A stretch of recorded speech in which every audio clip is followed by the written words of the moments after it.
So first I should check and see if the mic is working. Can you hear me in the back? Needs to be louder, okay. Are the folks around to do that?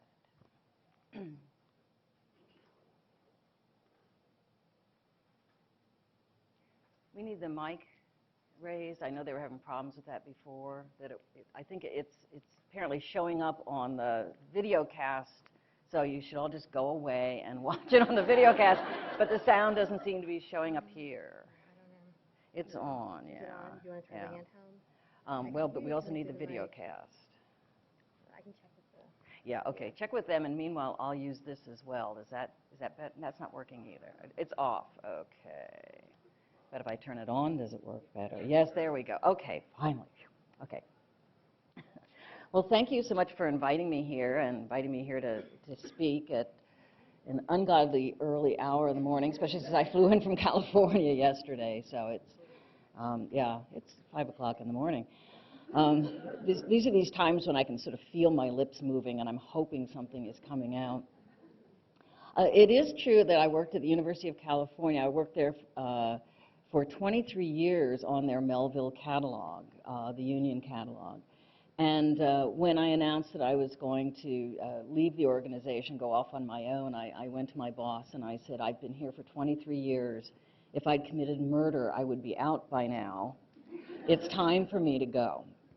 And interestingly enough, though, I continue to think a lot about catalogs, and it's much easier to think about them when you're not trying to develop a particular one.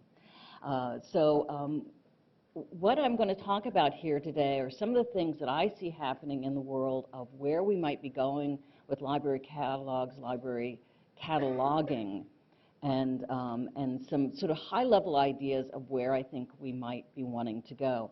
I'm going to have to go through it very quickly because I want to cover, it's hard for me to just cover part of it. I want to cover the whole thing. So I'm going to give you a high-level view, and then hopefully leave time so that there can be questions, and then I'm going to be around for the rest of the day if people want to talk about things. So I'm calling this talk today, There's No Catalog Like No Catalog. And hopefully by the time I finish, this will make sense to you, and it won't sound as bad as it did to one mailing group actually discussed the title of this talk extensively without anyone ever having seen it. So you'll actually get to know what's in it. So I want to start by pointing out a study that OCLC did in 2005, and they asked users what their perception was of the library.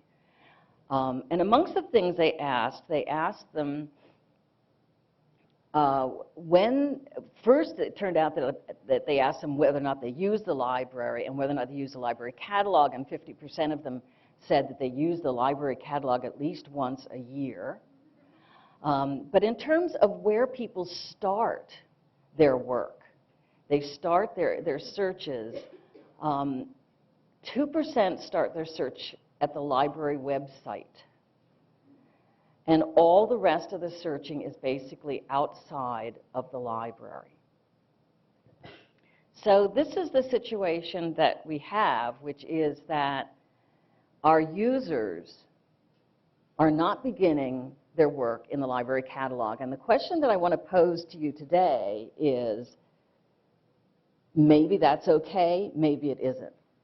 But how do we want to define the library catalog? And is this the situation that we're really trying to fix or that we're happy with?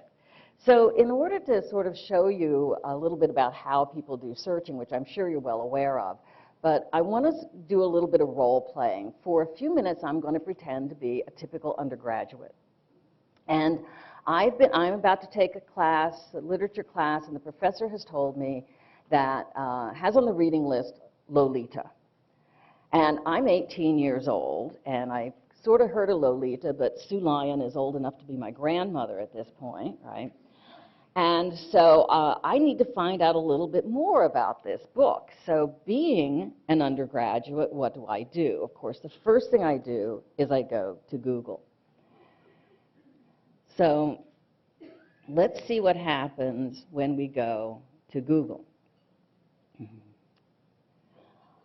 I find it very interesting that today when you go to Google, you aren't getting what we used to think of as being like somebody's web page about whatever, somebody's web page about Lolita. What you tend to be getting are entries into much larger information stores, such as Wikipedia, Internet Movie Database, and Amazon. These are what are coming up at the top. Well, because I am a typical undergraduate,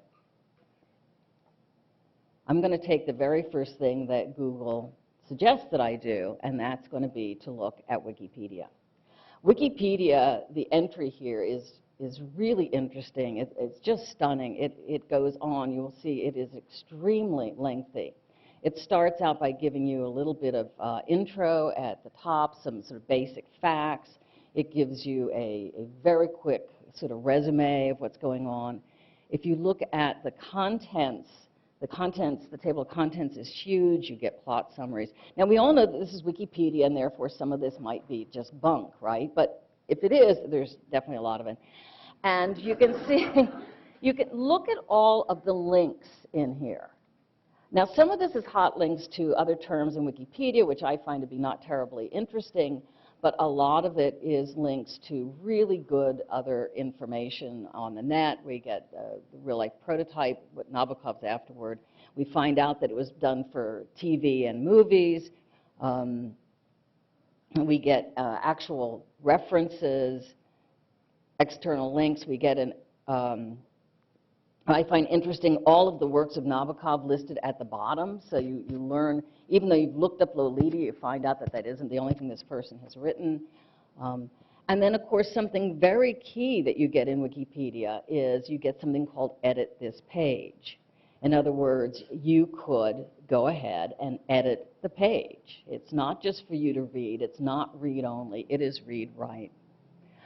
Another key thing is, and let me find some here, is every time you have an ISBN, Wikipedia links you out to an ISBN page. This ISBN page is just astonishing. It is bookstores and libraries. And what it will do is it will launch a search for you. You don't know ahead of time whether or not these folks have it. Maybe someday we will have that. But if you look here at the countries in which this will search and all the bookstores. So you have an incredibly rich set of linking out when you're using this source. So now let's go to Amazon, say that I followed one of those ISBNs and I followed the link to Amazon, or I went to Amazon and did a search. Wonderful thing, of course, with Amazon is they're trying to sell you something. I mean, there's no bones about it. Amazon's trying to sell you something.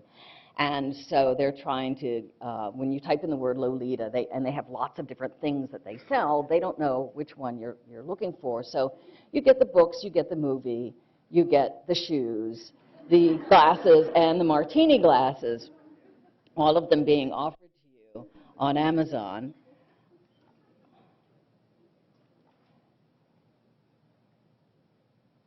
And when you get down to the books, you start getting a lot of information. Again, this is a very long page. It tells you, the usual, other people who bought this also bought this other thing. People have been allowed to tag it, so there's social tagging going on. There's reviews, and you can read reviews. You can see lists that people have created, other pages that people have created on Amazon about this. Quite a rich amount of data.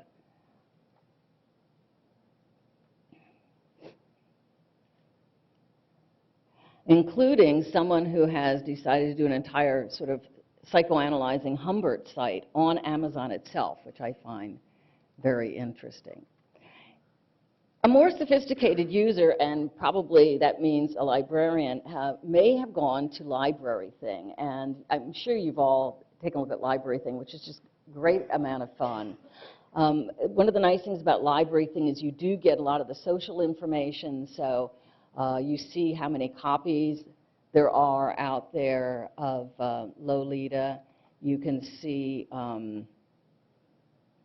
When you get to the entry itself, they have been quote-unquote Ferberized. All the different versions of the work have been brought together, so you see all the titles. You see lists. The wonderful thing about library thing is all of this is done statistically. It's people who own this also own that, which is also what Amazon's doing, which is they're mining their data for these relationships. These aren't relationships, of course, that people have had to make. They're relationships that are inherent in the data itself. You can get, descriptions. So this is interesting that library thing pulls in the Amazon description. Also, we'll send you out to buy it. We'll send you out to WorldCat to find your library, and you can swap this book. And how many of you have looked at the unrecommendations on library thing? These are so much fun. This is, I have to do this even though I think it's probably not necessary for the talk, but it's just too much fun. So if you get the unrecommendations, which is statistically the people who own this book don't own this other book. And so the people who own Lolita do not own The Passion of Jesus Christ, 50 Reasons Why He Came to Die. The people who own Critique of Pure Reason do not own Confessions of a Shopaholic. And it goes on and on like that. Great fun to look at. Okay, so let's go back to, oops, no, that wasn't the one I wanted to go back to. There we go. So what is it that we've seen about these sites that we've just taken a quick look at? Well, I think one of the things that is really important about these sites is that all of them try to link out to every place they can imagine that you could go from wherever you're starting. That there is just an incredible amount of movement. You can kind of churn. But I happen to think that information seeking is a churning kind of activity.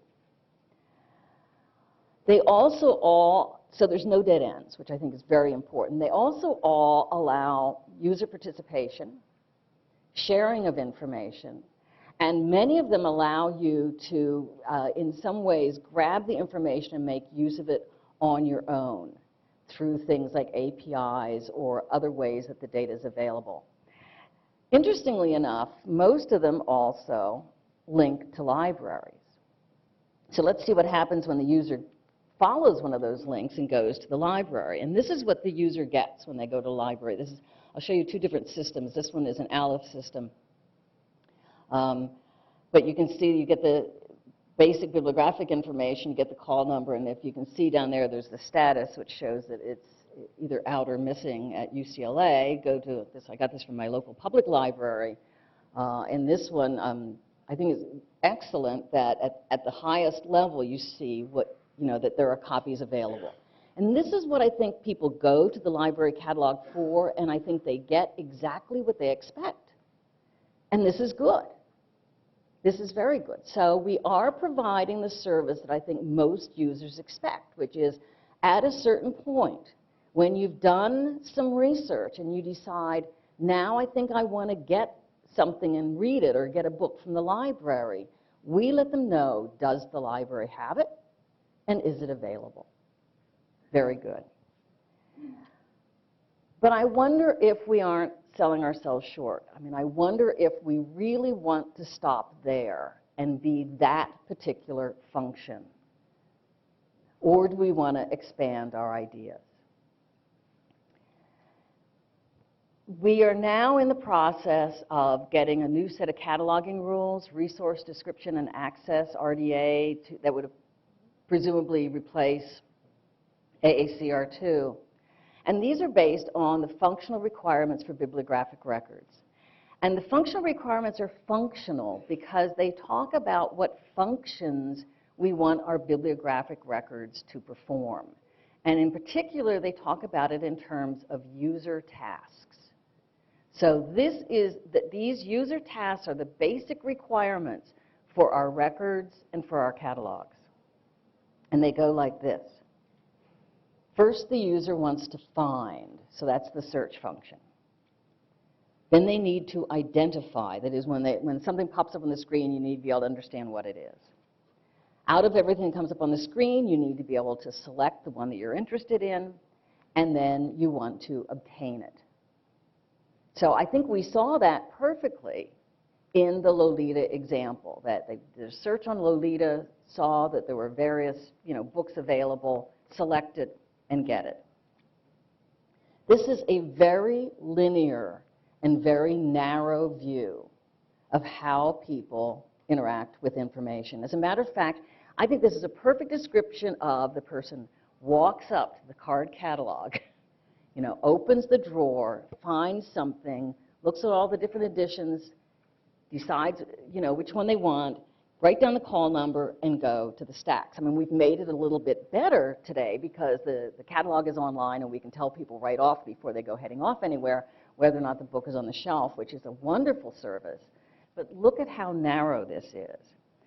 Here's a different view of information. This is from a Mellon grant in which they actually asked people in the academic environment, how do you go about looking for information? What do you do with it once you have it? So the library tends to end at, we hand the person the book as if at that point, our responsibility is over. This also has sort of four main primitives, and they are discover, gather, share, and create. So of these, probably what the library provides is a little slice in there. And it could be that same 3% slice that we see in where people begin their searching. We're providing very little of this. And yet all of this is activity that is going to make use of bibliographic information. There are citation management, annotating of documents, bookmarking, blogging, course support, sharing of file space, sharing files with colleagues. All of this makes use of bibliographic information, and in a way we have just washed our hands of it. So I'm here to suggest that the problem with the library catalog isn't that we haven't done good library catalogs, but that we have defined them in such a narrow way that we're missing out on a lot of opportunities for the library to be involved in the activities of our users. Now, one of the arguments that I always get is, well, you look at Wikipedia, you look at Amazon, they've got all this data. We don't have that data. All we have is our bibliographic data. The fact is that our bibliographic data combined is incredibly rich if we know how to pull out information and interpret it. And I think, yeah, this is in there.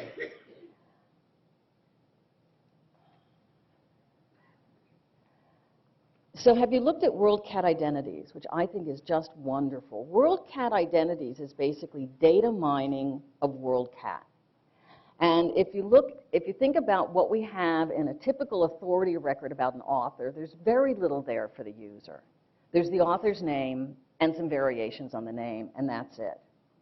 Using a large bibliographic database, WorldCat Identities manages to give you a wonderful picture of who the author is.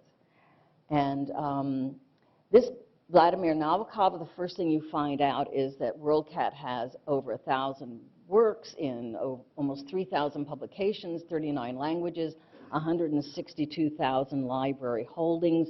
That immediately tells you something about the importance of this author. The thing that I really love about this is this graph that shows you how much the author published in his lifetime, how much was published after the author's death, and how much has been published about the author. And this about the author, to me, is really key. All of this, I mean, you're sitting there right now realizing that, this is subject headings, and this is authors in the catalog. Very simple. But just look at what you can do with it if you think about it, not as individual records, but as a large body of information. They're able to interpret a great number of things, the most widely held works about the author, and then you get to the most widely held works by the author, and guess what? Here's Lolita. So my 18-year-old looking at this would immediately be able to see why Lolita was on the reading list, right?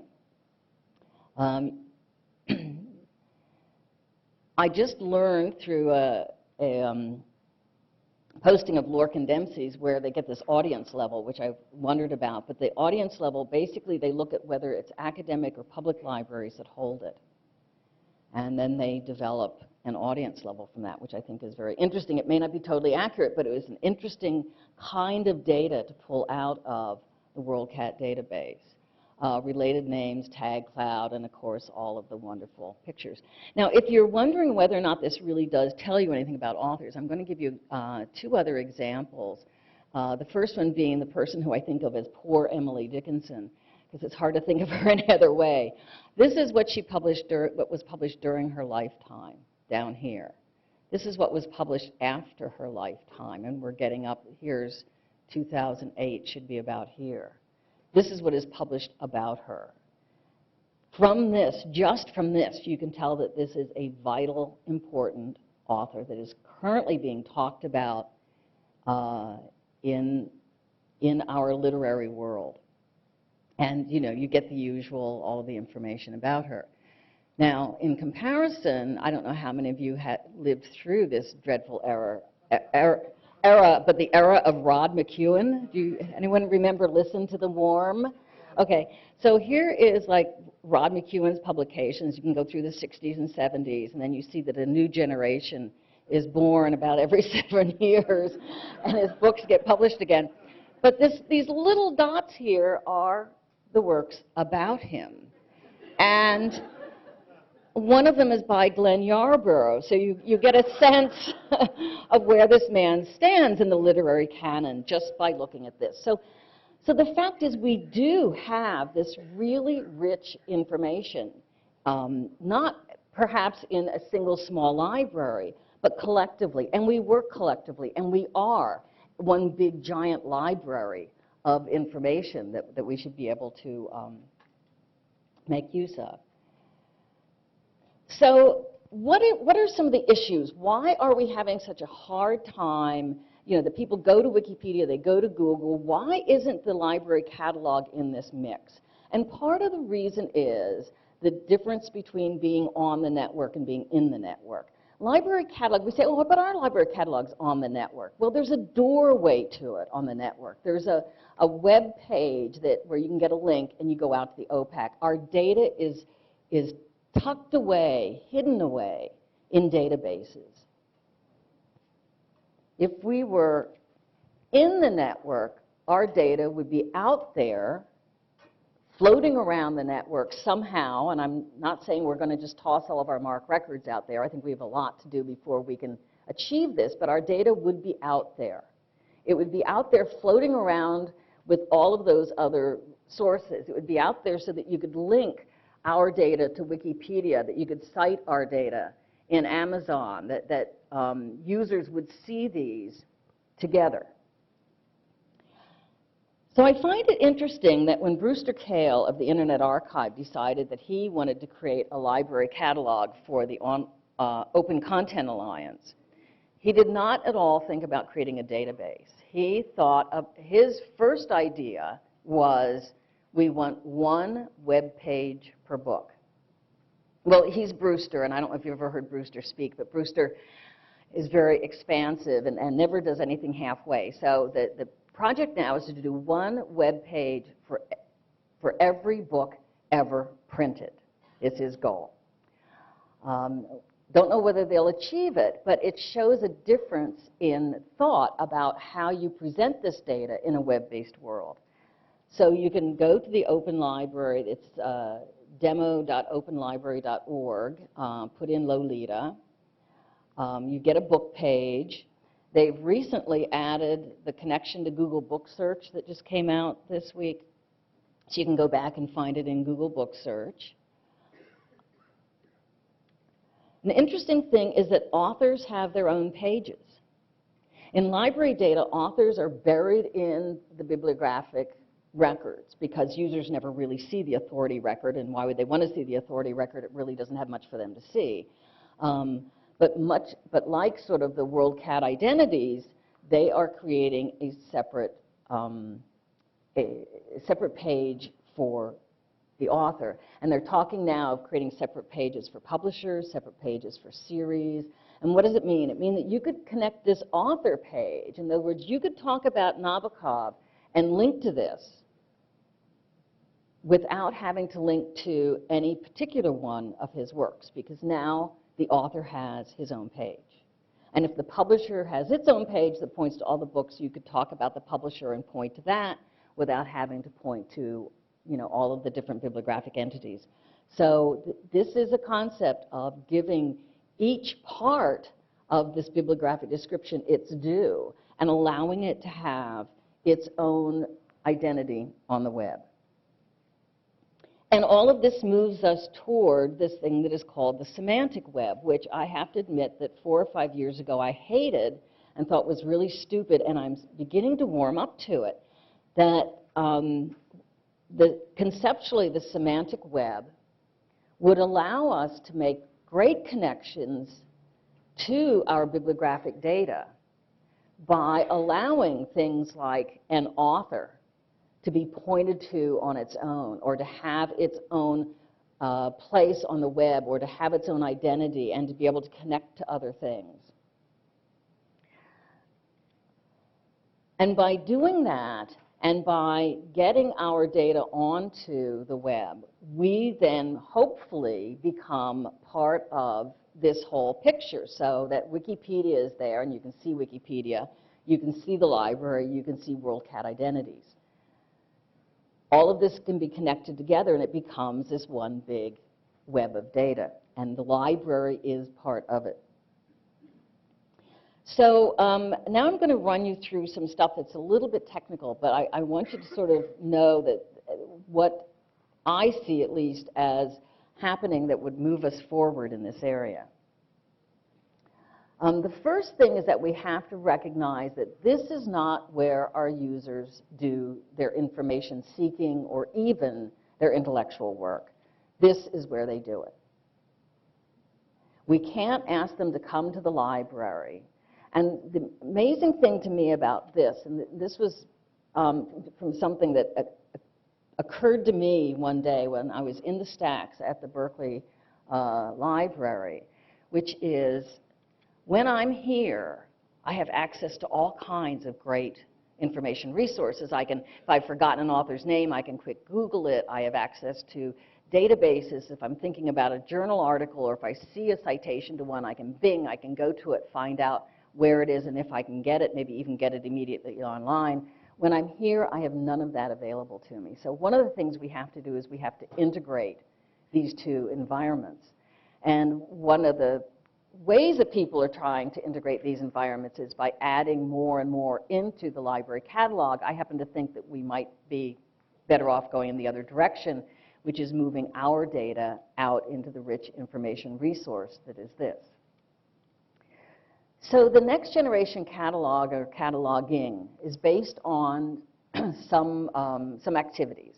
One of them, and this Webify I got from, I think, from Lork and Dempsey, but is to webify library data. In other words, our library data has to get out of our catalogs, has to get out of the MARC format, it has to play well on the web, it has to be available for people to do mashups, there have to be ways that people can pull it into programs, pull it into documents. I would love for every document that has a footnote, for that footnote to be compatible, to have come from library data, be compatible with library data, and be a link to library data.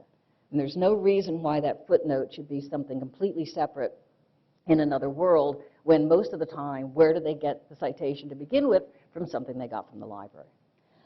We have to make library data available to other online services. I think we've been very much afraid of letting other people use our data. And one of the interesting problems that we've had, and I've been doing some consulting on with the Open Library, is getting libraries to give the Open Library their data. And one of the objections, I believe, is, well, what if they do something with it that we don't like? And I say, they will do something with it that you don't like. It's guaranteed. But that's what it means to get your data out there. That's what being out there on the web is about. You put your data out there. You let other people do with it what they want. You can't hang on to it. You can't protect it. It's got to go. You know, it's the child that it's time for it to leave home. And we have to allow the reuse of library bibliographic data in a lot of different environments. I can't tell you how many people are working with bibliographic data that are not connected in any way with libraries. There are people, there's a whole group of folks who are creating citation software for themselves. They're in academia. They want to be able to do something better than EndNote. They have no clue as to how library data might help them out. Open Library, they've never seen library data before. When I first started consulting with them, I decided I have to go very slow. The first thing I had to do was say, you know, a book can have more than one author. So we need to get our data out there because there's people who want to use it, and we have to, of course, get it to the user. So let me tell you a few things that are happening. One, of course, I mentioned RDA, Resource Description and Access. This is started to be ACR3. It's been evolving, and there is an attempt to make the data reusable. I mean, I feel sorry for these people because they're in a real tug between what they see as being the possibly sort of more modern world and the fact that, you know, there is this whole 150 years of library cataloging history. This is an important project going on. It's not easy to follow it, but you know, if you see a summary of something, follow it. There is the Bibliographic Future report. I wasn't actually on the committee. How many people have read the report from the? Okay, so I have to apologize to you. I wrote the report. I was hired at the end because they realized they wouldn't get it written if they didn't hire someone to do it. And I do actually spend most of my time as a consultant writing reports that you couldn't pay me to read. And that's one of them. But what is important about this is it does talk about needing to make a change to our data, to move our data to the web, to webify our data, to open it up more. So that is in this report, so that concept has gone out into the world. And then there's an important project going on, I think it's important, which is the Dublin Core RDA Task Force. There was an agreement made at a period of time, actually about 1 year ago, that folks from Dublin Core who are very tech savvy, who've done work with the World Wide Web Consortium, but don't really have library chops, would work together with the library folks to try to come up with a new way to define library data. And it's going to have to fit into this horrendous diagram, but I can tell you that this is a very important diagram, which is that we need a technical infrastructure for our data. And we're not talking about replacing the MARC record. We're talking about an underlying basis of a technical infrastructure that will allow us to create data that can live on the web. And if this interests you, go to my blog, kcoyle.blogspot.com, and I've recently posted a talk I gave to Code for Lib about this, which goes into detail. This is what RDA looks like. This is what we're going to try to create, which is a set of defined vocabularies that will be compatible with web resources. We will publish these vocabularies in what is called a registry that will be able to put out machine actionable code data about each data element. In other words, a way to encourage other people to use our data. So that's just an overview that was very quick. I just wanted you to know that that's out there so that you can go out and look at it. The URLs are here. So, I'm supposed to end here. Thank you.